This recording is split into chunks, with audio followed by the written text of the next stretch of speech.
அத்தோக்கடை உரிமையாளர் வீட்டில் பெட்ரோல் குண்டு வீசப்பட்ட சம்பவத்தில் 4 பேரை போலீசார் கைது செய்துள்ளனர்.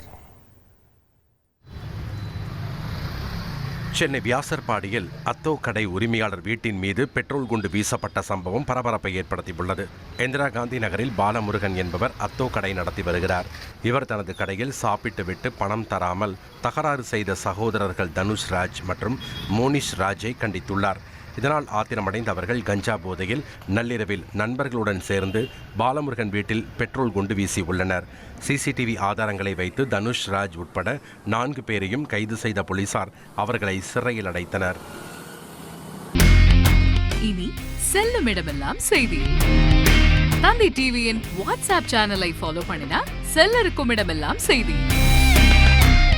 இதோ QR கோட் இப்பவே ஸ்கேன் பண்ணுங்க, ஃபாலோ பண்ணுங்க.